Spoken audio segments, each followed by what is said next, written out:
Good morning, I'm Gretchen Ho. It is a Friday, the 20th day of February, the final day of the month, bringing you Morning Matters because your mornings matter. Let's get to the stories that matter today. Senate President Cheese Escudero has proposed starting the impeachment trial of Vice President Sara Duterte on July 30. That means it will now be tackled by the 20th Congress. Matters Press Officer Undersecretary Claire Castro criticized Vice President Sara Duterte for allegedly inciting public anger against government. She says such remarks are inappropriate for a vice president. Transportation Secretary Vince Dizon has challenged the Land Transportation Office to issue plates for newly registered vehicles within 3 working days. Before being hospitalized for double pneumonia, Pope Francis faced resistance from some Vatican officials over budget cuts and fundraising efforts to address the Holy See's financial deficit. Welcome to our program, Morning Matters, where we talk about the issues you need to know for the rest of your day. Now, first on our agenda. Senate President Cheese Escudero has issued a proposed timeline for the impeachment trial of Vice President Sara Duterte. The Senate's proposed calendar shows that the start of the impeachment trial proper on July 30. But when session resumes on June 2, the articles of impeachment should be presented. That will be followed by the approval of the revised rules of procedure. Escudero said this calendar will have to be approved by his fellow senators. But for now, an all-member caucus is out of the question, as senators are either busy with their re-election campaign or on holiday abroad. No. It took us this long to be able to do these things again because we are acting on it prudently. We are not rushing, but neither are we delaying. This is not in response to any call or clamor. Ito ang trabaho po namin. Escudero also instructed Senate offices to prepare for the ouster proceedings. Para makapaghanda sila at gumawa na rin ng proposed budget kaugnay nun dahil baka may mga unforeseen expenses na kailangan namin paghandaan.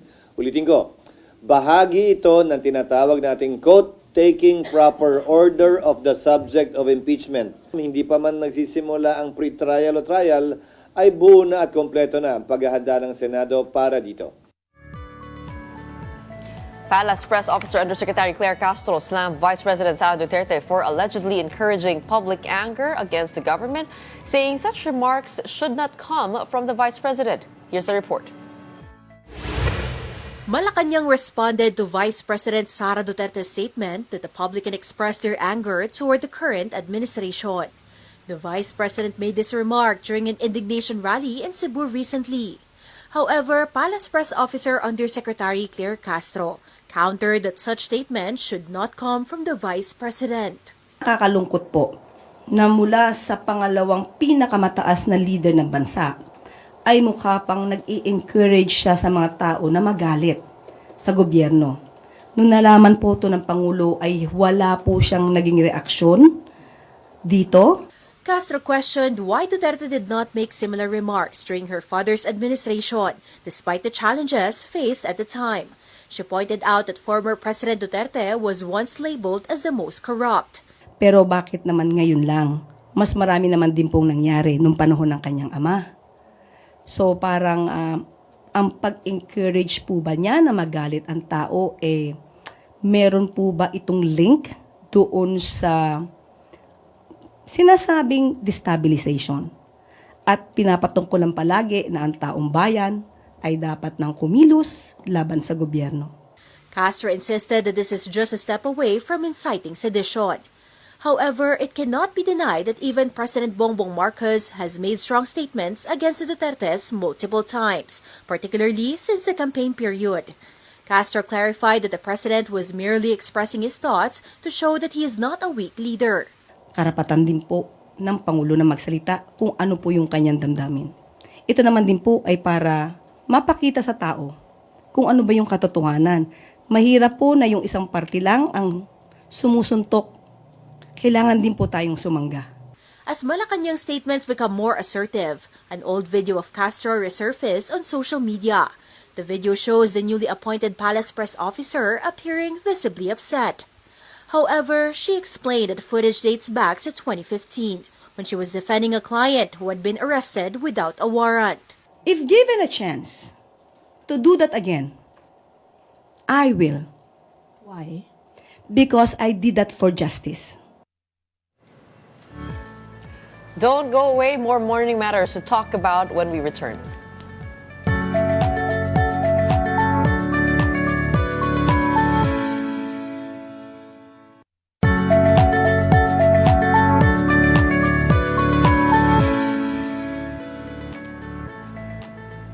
Welcome back. You're still with us right here on Morning Matters on One News.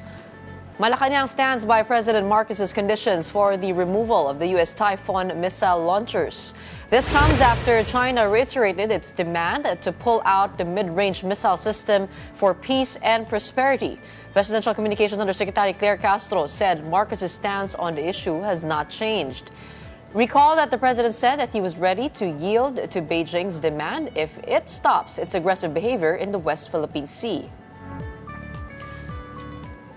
Meanwhile, Transportation Secretary Vince Dizon has challenged the Land Transportation Office to issue plates for newly registered vehicles within 3 working days. Dizon also urged the LTO to address its backlog of unissued motorcycle plates. According to the Commission on Audit, approximately 9.1 million motorcycle plates remain unissued as of 2023. LTO Chief Attorney Vigor Mendoza II welcomed the challenge. He added that they will meet with car dealers and manufacturers on March 5 to explore additional solutions. This has been a suggestion coming from them also, no? Sa planta pa lang, ikabit na yung plaka ng motorsiklo. Again, that is what we're moving on now, no? Para mamatugunan namin yung 3-day challenge ni Secretary Vince. No? And yun ang tutulak namin, no, sa March 5. The PNP is currently verifying a leaked memorandum alleging that it had instructed officers to downplay the busway controversy. This comes after a police convoy was caught using the busway earlier this week, citing an emergency. The memorandum purportedly outlined an initiative to release materials aimed at minimizing the issue. The PNP maintained that they are committed to the highest level of transparency, accountability, and integrity. In other news, before Pope Francis was hospitalized for double pneumonia, he faced resistance from some Vatican officials over budget cuts and fundraising efforts to address the Holy See's financial deficit. 3 days before his hospitalization, the Pope ordered the creation of a commission on donations for the Holy See to boost contributions. Now, despite implementing cost-saving measures, the Vatican continued to struggle financially. The 2024 financial report showed an 83 million euro deficit, up from 33 million euros in 2022. Pension liabilities, estimated at 631 million euros in 2022, are also a growing concern. The Vatican relies on donations, its investment portfolio, and income from Vatican museums to fund its operations. Now we go back to one of our stories for today, but we'll have that later on. In the meantime, when we return, let's speak with Filipino American political figure Angela Aquino. Don't go away. Morning Matters will be back.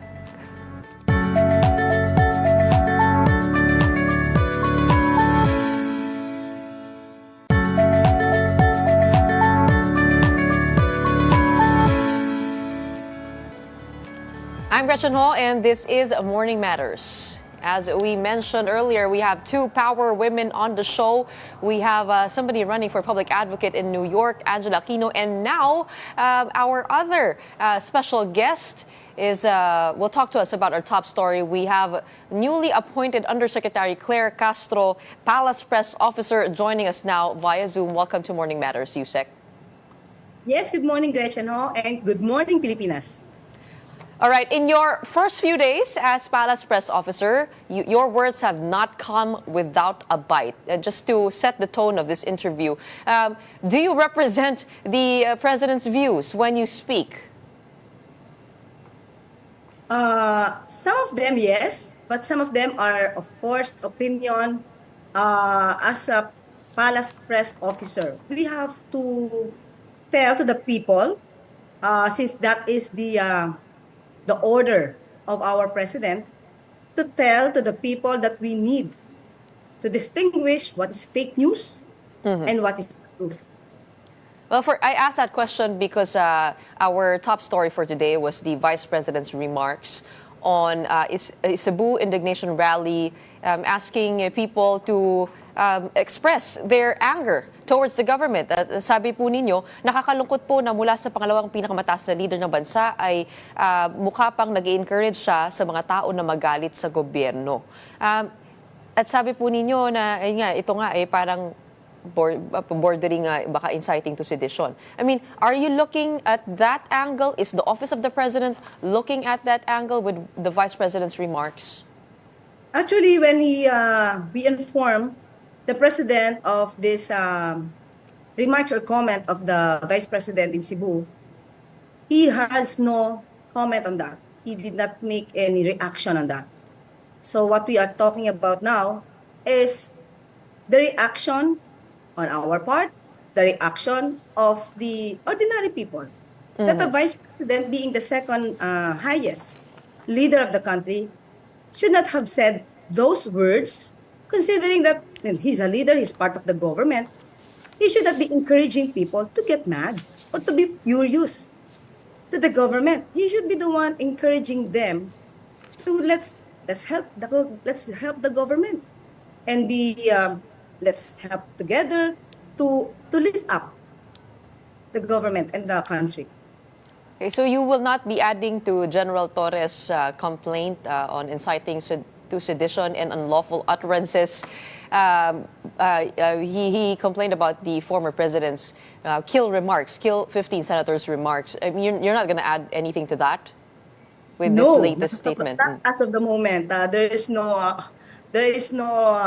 order from the president. He is to that. All right. Speaking of orders, you are Palace Press Officer. Tell us all about your role and what is the difference between your role and Secretary Luis's role. Yes, when the president had this position or took his office, this office of the presidential spokesperson was abolished. So definitely, the president wants to be his own spokesperson. He will be speaking for himself. My mandate is just to explain, to expound whatever the pronouncements or directives of the president and of the palace. Okay. How did this position come to your lap? Because you were also, you are a lawyer and also a radio anchor. Paano po kayo nahikayat na sumali dito sa government ni PBBM? Actually, Gretch, hindi ako politikong tao eh. So, when they invited me to meet the president, nagulat din naman ako kasi siguro mga 2 weeks hindi pa ako umuoo eh. I did not expect this. So until I talked to the president, we talked personally. I met him.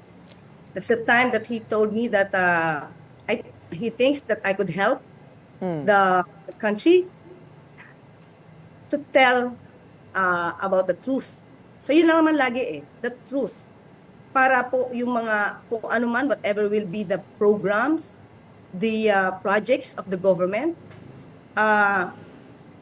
yung taong bayan ay makikinabang at malalaman nila. Because sabi nga natin, Gretch, mas maraming fake news ang nangingibabaw kesa doon sa nakikita ng taong bayan kung ano yung naitutulong ng pamahalaan sa kanila.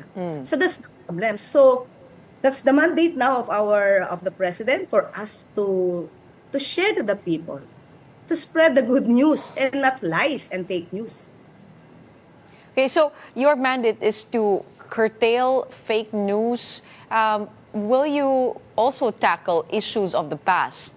Or will you be on defensive mode? When we talk about fake news, there are a bunch of issues surrounding the Marcos family. Ano po yung mga ina-address po ninyo? I mean, ito lang yung recent during his governance or pati yung mga issues on ill-gotten wealth? I mean, what did the president talk to you about in terms of that mission to address fake news? Everything, Gretch. Everything. Not only now, of course, but the past. But we have to gather evidence, materials, so that we can give a reasonable response on whatever issues that will come to us. Eh, syempre, alam po natin, medyo malalim po ang kasaysayan ng Marcos family. Kayo po ba ay close to the Marcos family? Kaya kayo po ang napili?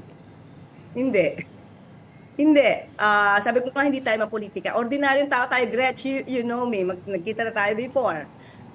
Hindi ako mapolitiko, so hindi ako close kay Pangulo o sa pamilya ng mga Marcos. So nagkataon lang po siguro na naatasan tayo ngayon na magkaroon ng pagkakataon na makatulong sa bayan, sa taong bayan, sa pamamagitan ng pagsasabi para sa mga bagay-bagay para, and we have to distinguish what is fake news and what is the truth. Kasi sabi nga natin, kapag tayo ay nabubuhay sa kasinungalingan, ay madilim ang mundo natin. Okay, but also, you are a lawyer and you know about all the controversies surrounding the Marcos family. How do you, seek the truth when it comes to that? Will you be the voice of the president here, or will you also, try to dig a little bit deeper to understand the different perspectives on those issues to be able to actually bring out the truth? Because when we talk about truth, it does require a deeper investigation into the facts surrounding it and also those who challenge the assertions. So paano niyo po ipapursue po yung pagtatanggol sa katotohanan? Well, we have to get all the documents, all the materials, all the facts from the courts. I believe all the issues surrounding that are already part of the court records. Then the court itself, the court records will tell the truth. That's it. Okay. I just wanted to clarify, do you replace Daphne Osenia Paez because she was the former Palace press briefer? So you have a similar title but naiba lang po doon sa officer. So do you also take her position? I'm not really sure because if you can see the previous press briefing, it's kind of quite different from what I am doing now. Ano po yung pagkakaiba? Maybe I am here to explain, to expound some of the pronouncements or directives of the Office of the President. I don't think if Daphne is doing that because whenever she would appear, I believe there will be cabinet members with her to explain. So as of now, I'm not doing that. Okay. So does your hiring signify a change in tune of this Marcos government? Because the strategy before of the Marcos administration was a little bit more non-confrontational. Kumbaga, unity nga ang slogan ni PBBM. Pero kayo po, diretso niyo pong sinasagot yung mga issue. Do we take this to mean a change of tune? Well, Gretch, what I am tasked is just to answer, to make a response to the issues that will ruin or damage the reputation of the government, of the office of the president. Issues that we know have no evidence, have no basis. Well, if they're just telling the truth, we can't do anything about that because that's the truth. But if they are spreading fake news, then that's the time that I have to come in and tell the people that that's fake. That's fake news. What were the most alarming issues that spurred your appointment? You talk about, fake news and you seem to be the symbol of this administration's anger towards fake news. So ano po yung mga issues na yon that are top of the list? Well, at the time that I came into the position, first, the question is about the president, the PBBM is gearing towards dictatorship, that he has this propensity to declare martial law. So they are all fake news. There's no evidence. There's no even a trace or sign to show that. They are all intrigues. So we have to tell that these issues are fake news because there are even no sign to show that PBBM is gearing towards dictatorship or he has the tendency to declare martial law. One thing you also talked about was the impeachment. Go ahead. And another right. one, Gretchen, that gold deserves. That's too flimsy on the part of former president to tell that. Considering that he is a former president, he should have known that. about the gold reserve, selling of the gold by BSP. He should have known that. Okay, and you are referring to the selling of the BSP of the gold at a high rate, which you explained is part of trading gold. It is part of their mandate. But you also spoke about impeachment, and you said that the president is totally independent from this initiative and that he won't declare a special session or call for a special session because it puts him in an awkward spot. But how can the president deny his involvement here if his own son was the first to sign the fourth impeachment complaint and his cousin was the last to sign? I mean, how can he say that this is clean of his influence? Yes, his son has his own mind. He has his own independence.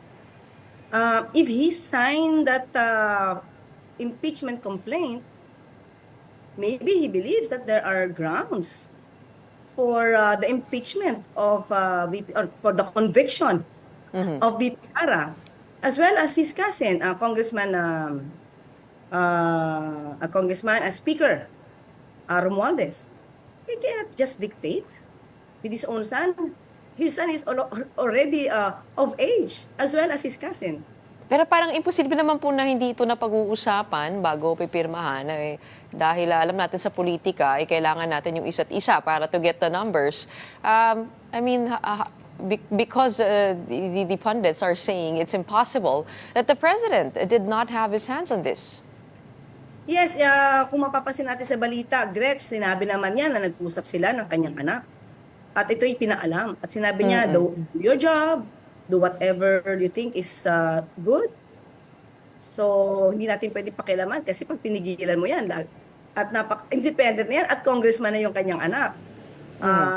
Maybe sinabi, ipinaalam, pero hindi para humingi ng basbas kung pipirma ba siya o hindi. Okay, mukhang nagpapasahan po ngayon ng baso, nagtuturoan. The palace says it will not call for a special session. The Senate President says he would rather have the impeachment trial right after the SONA. And he even gave a timeline of that happening by July 30. With all of these declarations, I mean, does this mean that the impeachment trial will not at all happen in the next months? It will only happen after the State of the Nation address of the President? Well, it depends upon the Senate. Again, the President has no hand.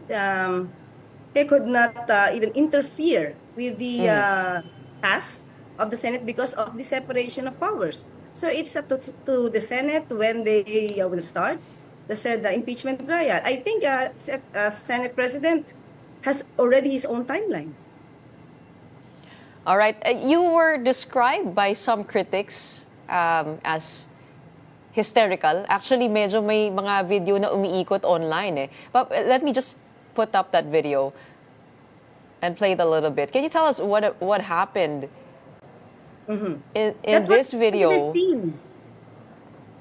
That was 2015. This was in the DZMM radio booth, right? So Yes. what happened there? No. It's in this women's desk. WPD. Okay. Yes. I had this client who was kind of framed up. He was not doing any crime.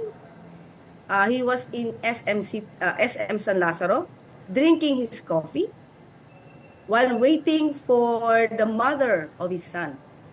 They were about to go to the psychologist for the son because the woman, the mother left the child with the driver. Upon knowing that, because the school called my client, he immediately went to the house and got his son. Because he was just left, a minor child left with the driver. What would the father feel? The mother did not even inform him that he would be going out of the country. She is a flight stewardess, so you can feel the feeling of the father in knowing. But when he was informed by the school that the child was not going to the school, was not attending his classes, and after that, when the mother arrived from abroad, she wanted to meet my client, and then my client said, yes, we have to meet, we could meet at SM.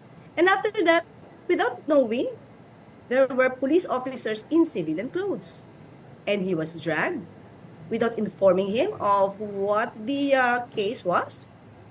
And when I came into to the said WPD, I wasn't also even informed of the said complaint.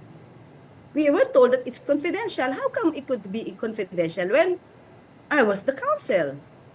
So after that, I was able to talk to the official higher than these police officers, and I said there was no warrant of arrest. There was no complaint. So how could it be? Then I heard those people, some of them are police officers, they were shouting, ikulong mo na yan, referring to me. So that's my response. Bakit ikulong mo ako? Anong kasalanan ko? Ikulong mo ako? Ipagtanggol ko ang kliyente ko? Kasalanan? Something to that effect. So again, I said, if that would happen again to my client, I would do the same. And that's for justice. I have to fight for the rights. And are you willing to go this far for the president now that you are Palace Press Officer? If he will be abused, if his rights will be violated, I will. But what do you have to say about the accusations that this family has also used or benefited from false narratives to be able to bring their family back into power from what happened during Marcos Sr. days? Were they the one who told that false narratives? If they were not the one, then those false narratives are not their fault.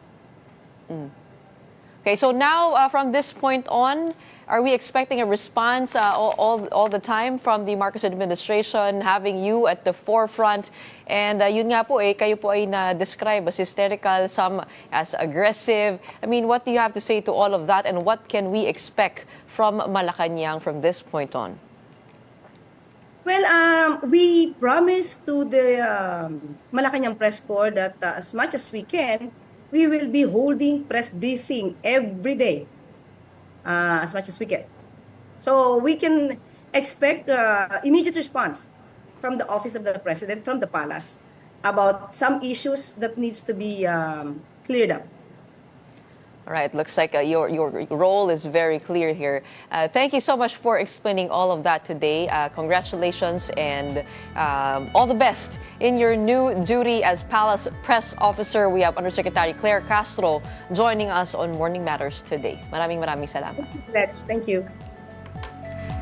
And when we return, let's speak with Filipino American political figure Angela Aquino. Don't go away. Morning Matters will be back.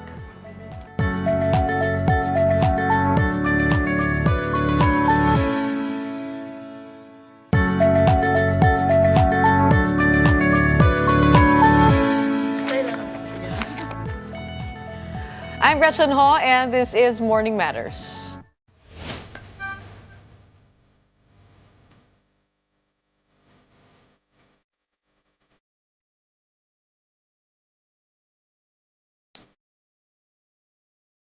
To end our Friday and to end our February, we are now accompanied by a power woman, another power woman from New York. She is a Filipino American political figure, Angela Aquino. She is running for public advocate in New York City, and she joins us today to tell us all about her interesting story. Welcome to Morning Matters. Thank you, Gretchen, for having me. It's a pleasure to be here at Morning Matters. I guess my first question is, you are a Filipino. Yes, I am.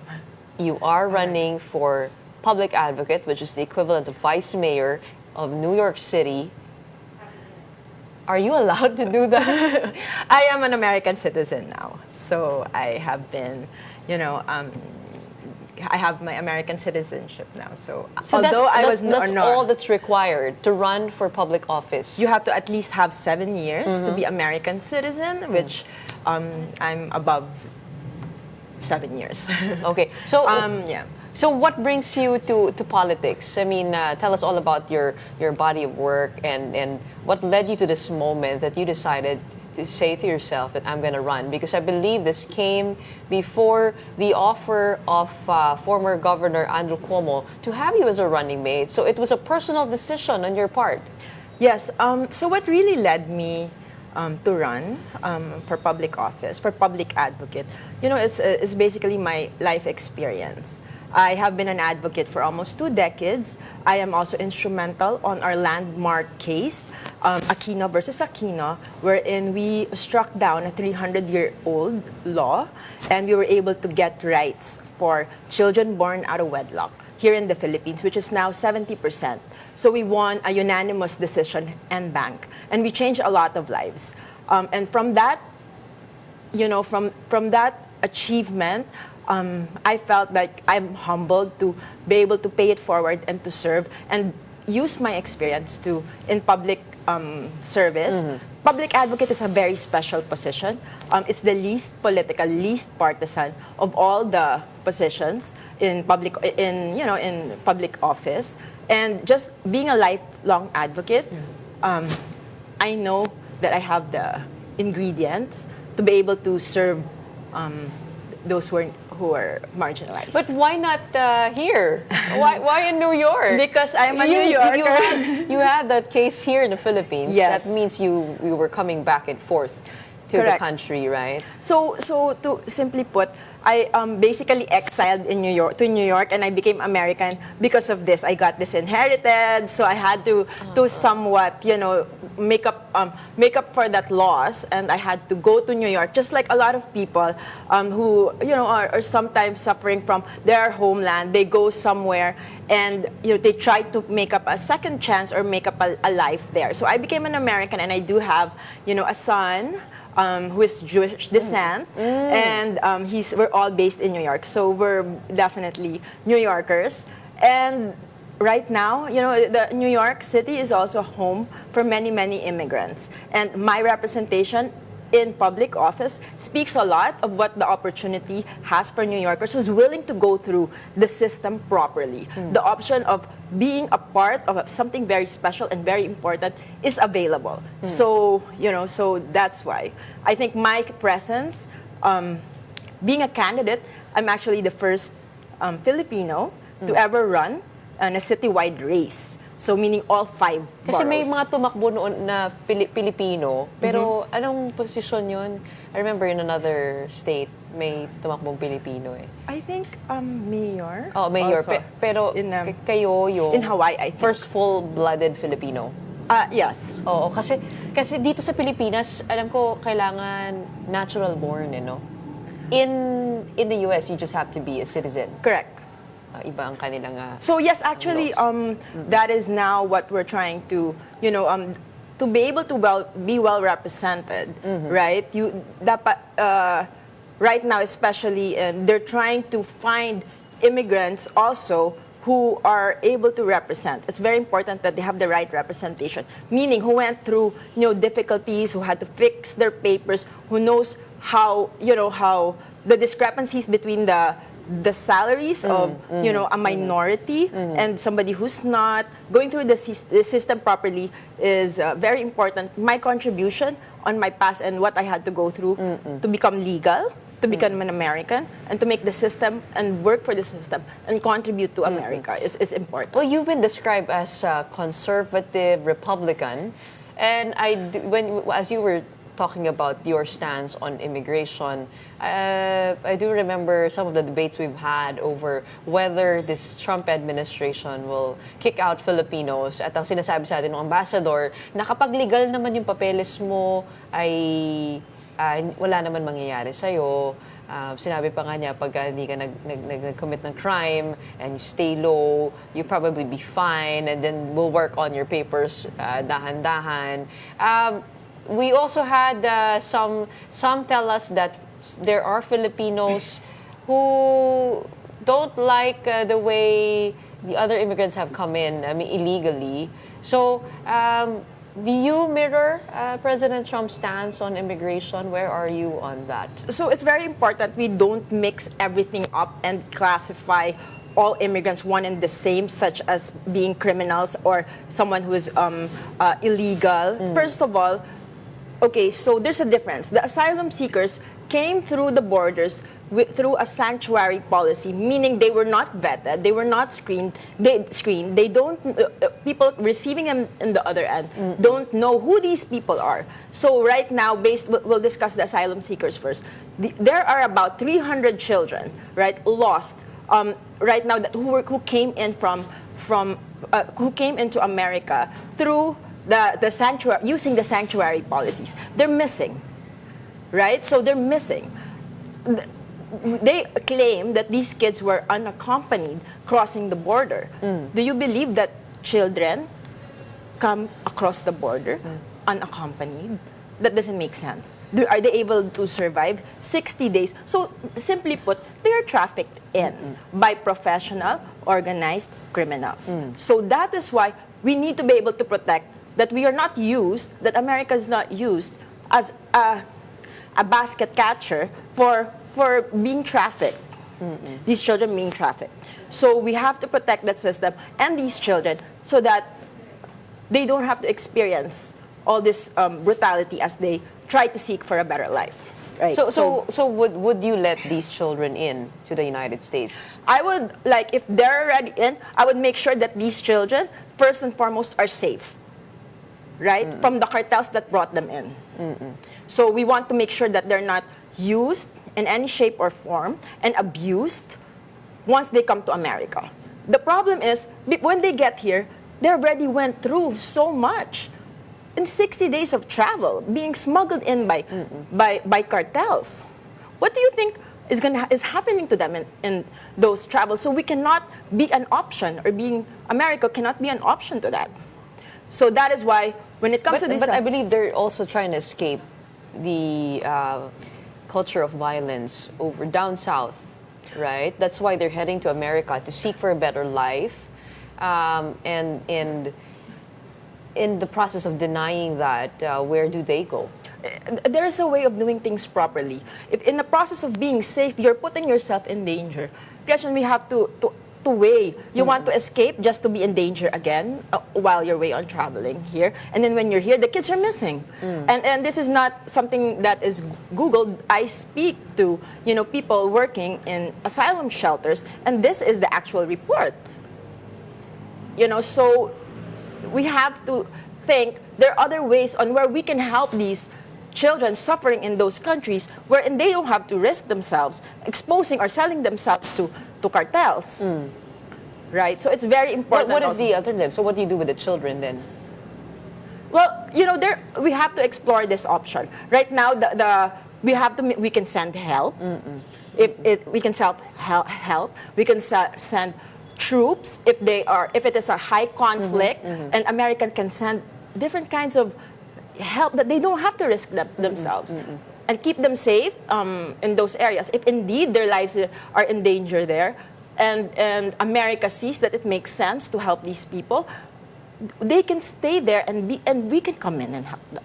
And it's not the first time we're going to do that. We always come in and extend and help and come to a country and send help. What is the situation of Filipinos in New York? I mean, after all the policies of President Trump, kamusta mga Pilipino? So this is a very, very special topic.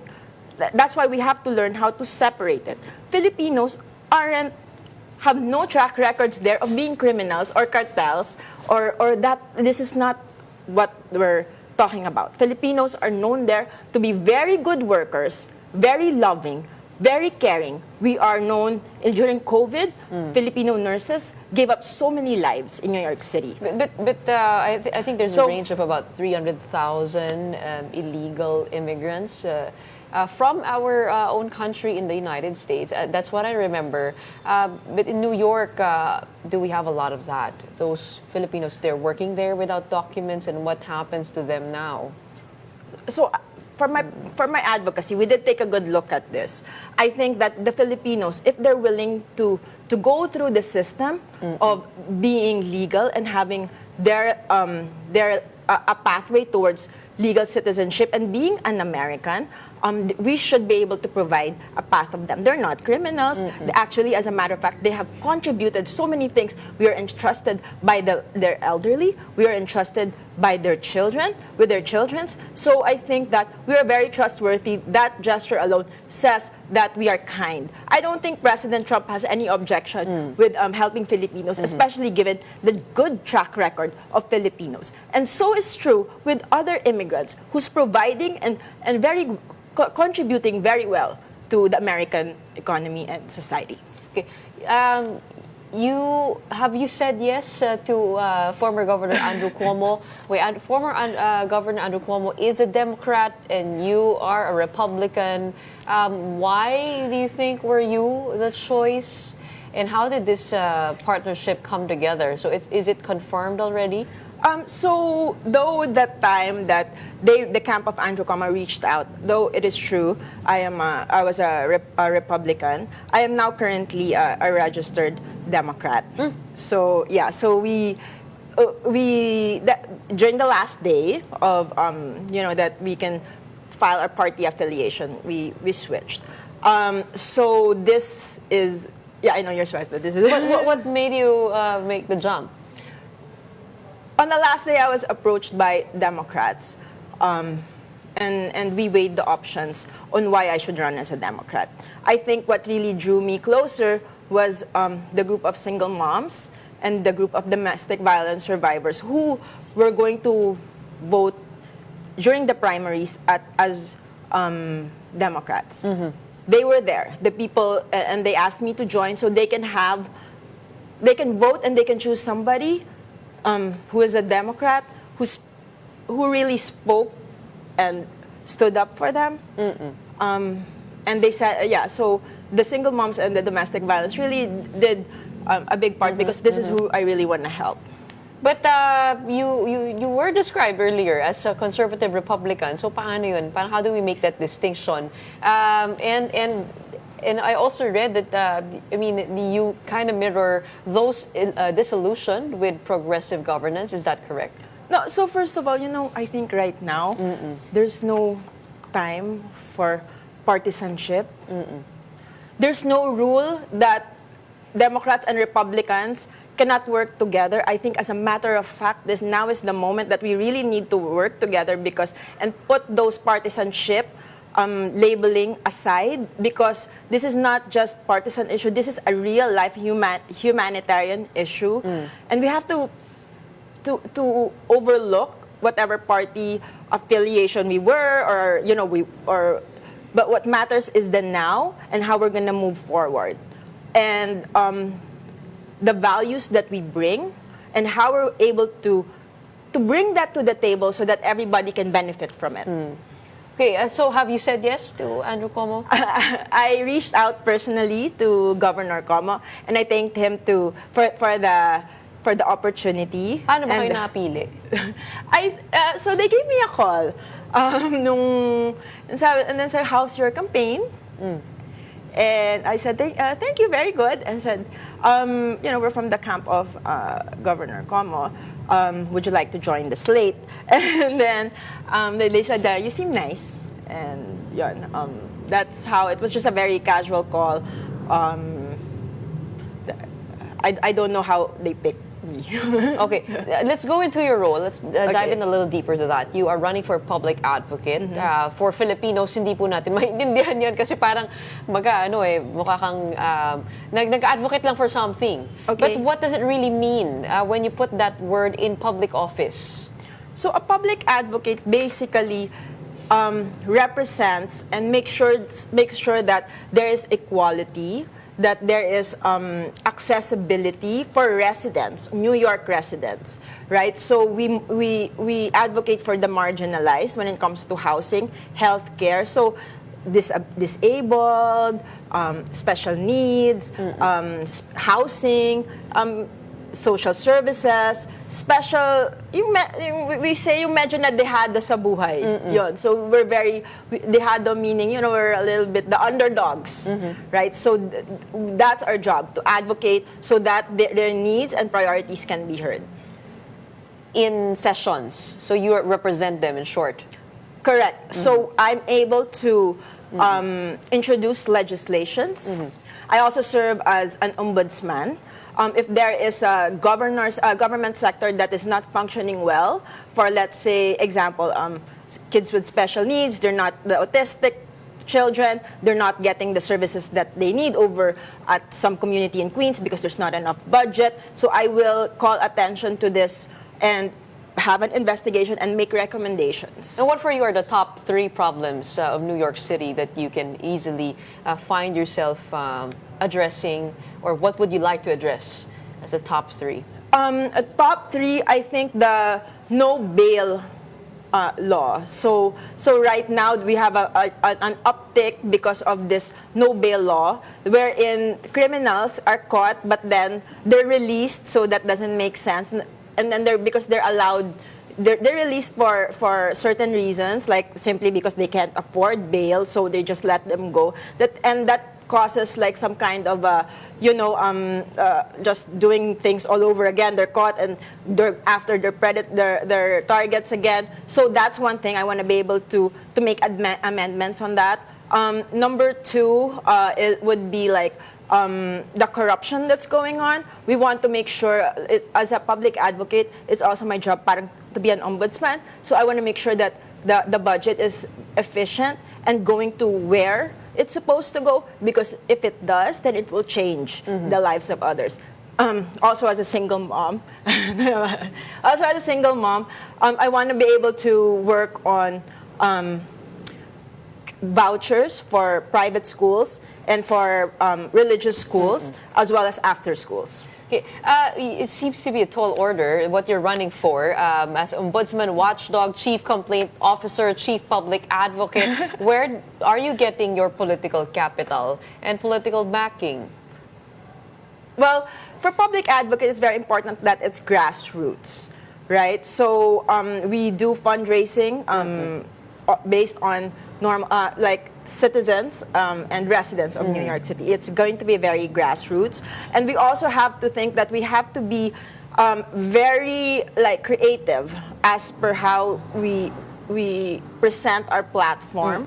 And so a lot of collaborations. Meron like, na ba kayong slogan ni Andrew Cuomo? Kasi nga, he's a Democrat. You were a former Republican, now you're a Democrat. I mean, meron na ba kayong naisip to put 2 and 2 together? Right now, no. Wala pa. But we're in the early stages. Very early. And but I do believe that this has a lot to do with the domestic violence survivors, and as well as the single moms. And this is what a lot of our grassroots campaigns are coming from. And this is where a lot of our volunteers are coming from. But, and that's the support. I believe former Governor Cuomo also has issues on sexual harassment in the past. How do you reconcile that?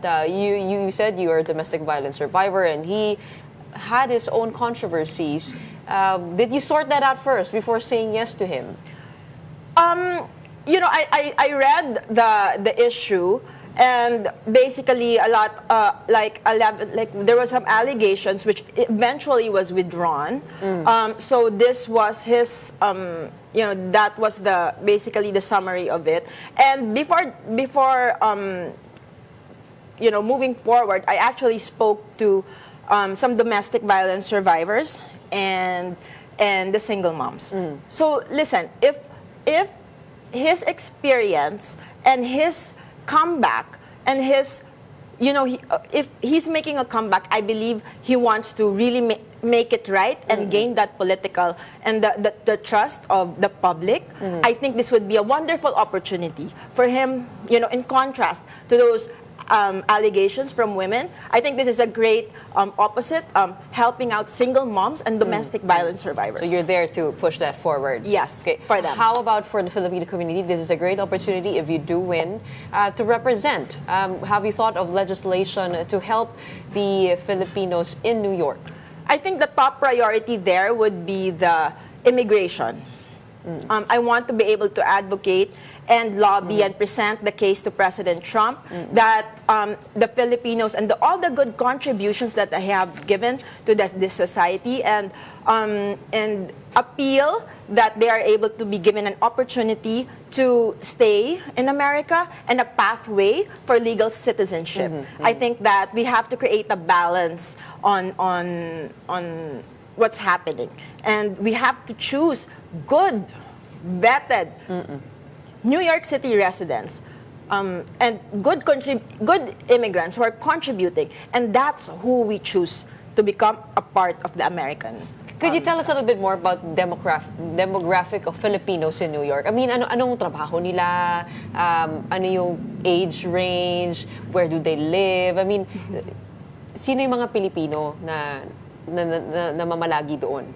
So it's a very diverse, it's a very diverse Filipino. So we meet them. There's doctors. A lot of us are in healthcare, and this is one very big focus now, because we have baby boomers who's going to get into becoming senior citizens, and Filipinos are very well known in being very good in taking care of the elderly, and just being there prolongs the life of the elderly. So for New Yorkers who wants their parents to live longer, they only trust the Filipinos. Filipino nangangalaga yes. sa kanila. And for the New Yorkers who will only also just trust. Could you sense a sense of panic sa mga Pilipino because of the Trump administration, or is it the other way around, that the Filipino community? I mean, you already said that it is a very diverse population, but with you going around, what is your sense and of the acceptance of the Trump administration's policies? So first of all, we have to be clear that President Trump is in the federal level. So whatever he says will pretty much be it, because the federal overlooks the local. So it is very important what President Trump's position is based on that. What we have to do is to be able to advocate that President Trump, can you please work on it so that good immigrants and good New York residents are able to have a pathway. We have to advocate. Has he shown openness to that? Yes. In his recent interviews, it's all about, who we want to be in this country. And this is definitely something that is a writing on the wall. Well, another thing that's controversial with President Trump coming in is him stopping foreign aid. Although he has exempted military aid to the Philippines, maraming naapektuhan, katulad yung tulong ng US aid sa education sector ng Pilipinas, tulong nila sa health sector, even women's rights. Like it or not, we do get a lot of funding from the United States. I mean, do you think that was the right move? I mean, to cut off foreign aid? So as you have probably been monitoring, foreign aid that was cut off were the ones that appear to be wrapped in corruption.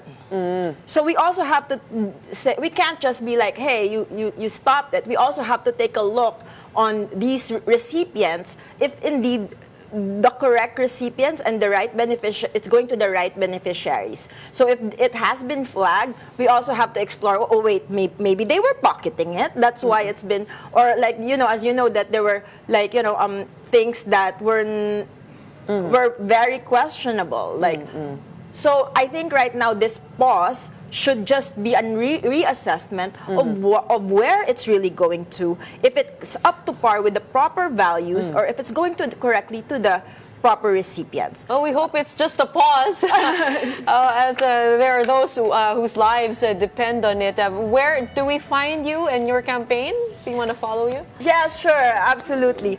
My name's Angela Aquino, NYC, and I'm available, and my information is available for on New York City Campaign Board.